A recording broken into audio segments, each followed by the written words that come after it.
Welcome to the Frugal Gardener's Garden. It is the middle of September. This is the time everybody is packing up their equipment and calling it a day or calling it a season.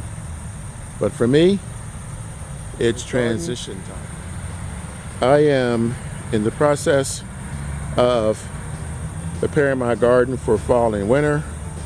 What you're looking at are ghost peppers. Well, ghost peppers in the making. They're just starting to come on. I planted these late.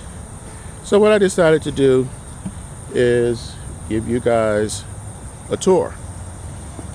Everybody on YouTube, they give you spring tours, they give you summer tours.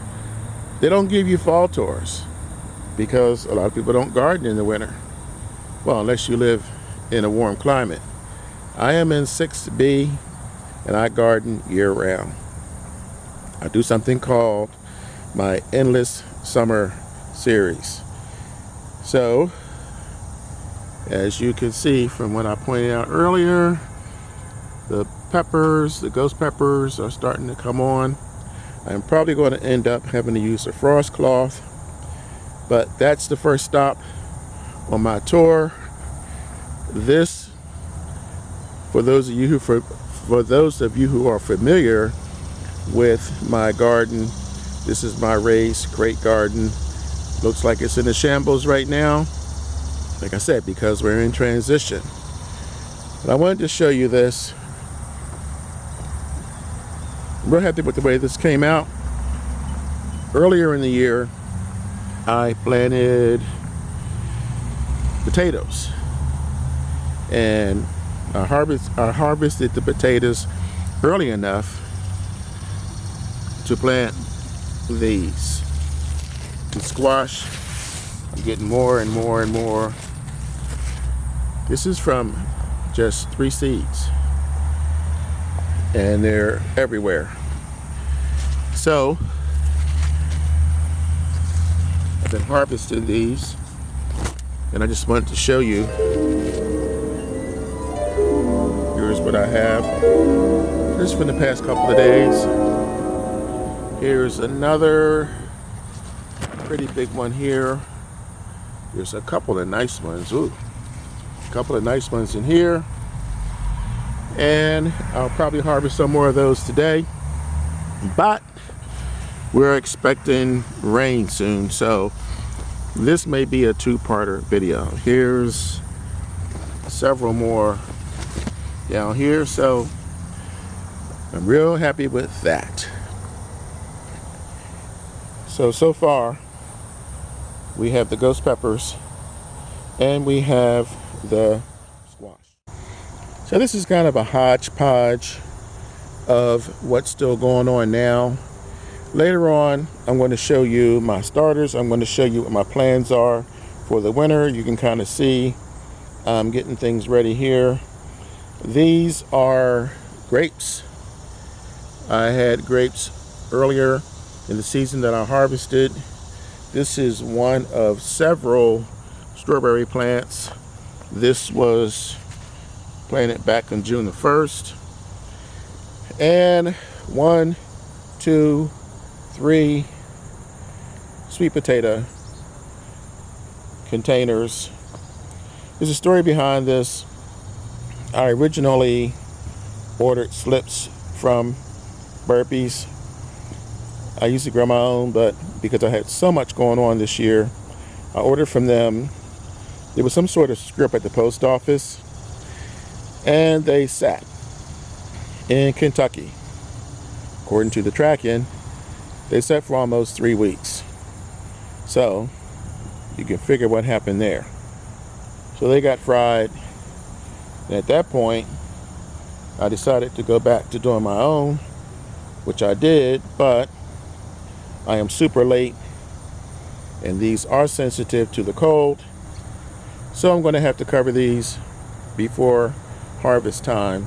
Right now they're good, but I have several methods of protecting my plants from the cold, and soon I will be doing a video on that. But This is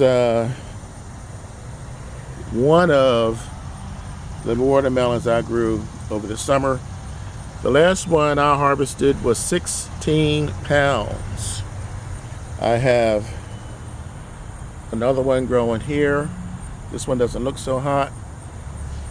This was my food factory over the summer. I had cucumbers growing here, tons and tons of cucumbers, and tons of string beans coming over here.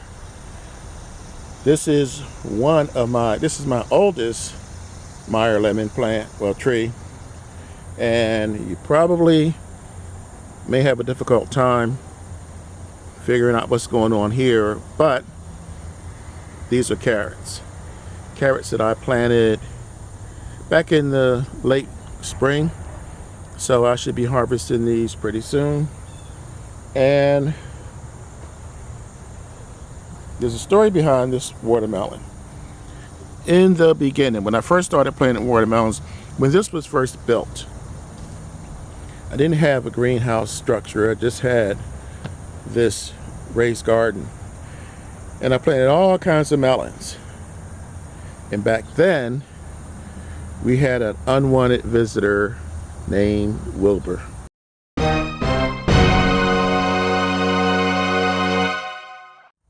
I didn't name them, the neighbors named them. Anyway, they were getting into everything, so this was all wired off. I could see the melons every day. I could water them when I needed to, but I didn't bother to check underneath. And then when I thought they were ready, I went underneath the bottom, and they were all, well, I would say almost half of them were destroyed from insects. They got in from the bottom. So now, this is what I do.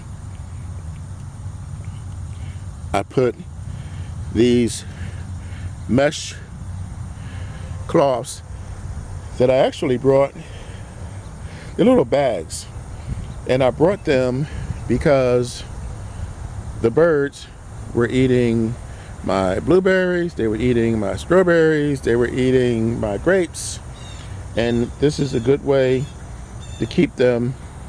I'll show you a better picture of them later. Wait a minute, here's one here. So, put this down here so you can see it. Has a little drawstring on it. So I use this to keep my grapes and my berries protected. So in this case, I put it underneath my melons, so it serves a dual purpose, something you might want to try. So moving on in the tour, here's some lavender, needs work, and a couple of things I'm going to probably go through later over here, but this is what I wanted you to see next. This is a dwarf banana tree. I actually have two of these because I am in 6B. I don't have the luxury of planting my fruit trees in the ground and leaving them out year round. This is my second Meyer lemon tree, and this is my second dwarf orange tree. Now, this is interesting because this is the same tree, and this one is bearing fruit, lots of fruit. I have all kinds of oranges growing on here, but I have none on here. But I'm okay with that because A, you don't want them all at once anyway, and B, they both look healthy, so I'm happy. Over here is my olive tree. Looks like it needs some help. It definitely needs water. That's going to be taken care of in probably the next 15 or 20 minutes because we are getting rain. So these trees go in the winter. The Meyer lemon tree can actually withstand temperatures down into the 30s. I've actually left them out that long, and it came out pretty. It worked out pretty well. I mean, it's still here, so you can tell the new growth from the old growth on this dwarf orange tree here. So let's walk over here, because there is a story to tell on these dwarf plants here. These are actually coffee, and they live over here because you don't want to leave these, well, at least I don't leave mine in the summer heat for 8 to 10 hours a day. It's just too much. They need some shelter. They need to be watered right now, but the point is, these are partially shaded during the summer because our daily temperatures are usually in the sun between 90 and 100 degrees. So they stay over here. This is my pear tree. There's still a few pears up there. I give them to the neighbors, I give them to the mailman, I give them to my relatives. I get a couple hundred pears off of this tree every year, so there's no way I'm going to eat that many. Now over to my fig tree. Here's a couple of figs in here. Got little bugs over here, and there's figs all in here. And there's an apple tree, but it's looking pretty crappy right now, so I'm not going to show you the apple tree. So this is kind of like the first half of the tour, because this is showing you what, for the most part, is still active in my garden. So now I'm going to go to what I am planning and what my plans are going to be for this fall and this winter, especially for those of you who have shied away from gardening in the fall. A couple of quick, easy things you can do that I think you will like.